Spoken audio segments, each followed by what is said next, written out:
The gospel accounts that we have of Jesus Christ, I think, are amazingly reliable documents. They have stood the test of time and they have so much information in them that you can test. They give you details of the time and place that Jesus lived, the sorts of pieces of information that no one who hadn't actually been to those places or had talked to people who'd been to those places would possibly know. When we look at the Gospels, we can read that they are credible, they're not sensationalized accounts, and they give us the sorts of things that we can investigate because there are 4 Gospels, and you can look at the way each one of those relates to the other one. They've all got material which they have in common with the other Gospels. They've also got different material, and that means we can check them against each other. There are differences in the accounts. Sometimes people say that those differences are like contradictions which suggest that the accounts can't all be reliable. But I find that when I look at the differences in the accounts, it only gives me confidence that these accounts haven't all come from the same source. They haven't all come from a group trying to collude together to make the story look authentic. Rather, you find in those differences hallmarks of authenticity, the sorts of differences you'd often find when several truthful people all record the same event that they've seen. So when we look at the accounts, we see that Jesus in the Gospels teaches in parables. And we know that that was a hallmark of the way he spoke. But the early Christians, the followers of Jesus, hardly used parables at all. So if they made up the story of Jesus, why would they make him speak in a way different from the way they spoke?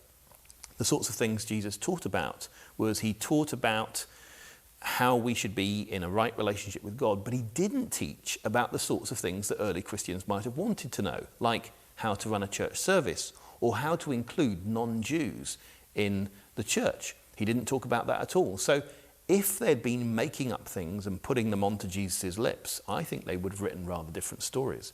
I think they would have written putting onto Jesus' lips the sorts of things you'd want him to say, but they don't. Then we can find some other remarkable things about Jesus' teaching. We find that the way he talks about himself is different from the way the later Christians talked about him. His favourite expression for himself was the Son of Man, and yet the early Christians hardly ever used that title. So we see the way Jesus talks in the Gospels is different from the way people would have made things up. We also find that there are these accounts of miracles. There are more miracles attributed to Jesus than to any other person from that period. And it's not just that there's one type of miracle, there's many different types of miracles. No one early on denied that Jesus performed miracles. In the Jewish accounts, in the Talmud, they refer to him as a sorcerer, which precisely means that they thought that he performed miracles. They were just saying that he had performed them through bad power. But what we find is that the gospel accounts of miracles allow us to test them. They have good local knowledge. Something like the feeding of the 5,000, which is an account told in all 4 Gospels, has local details about the geography, about the grass that was there at the time, about the time of the year, about the barley loaves that were used, all of which are very precise pieces of information. So I find, when I look at the accounts in the Gospels, I find them very credible, and I would say that the best way to see that is to read them for yourself.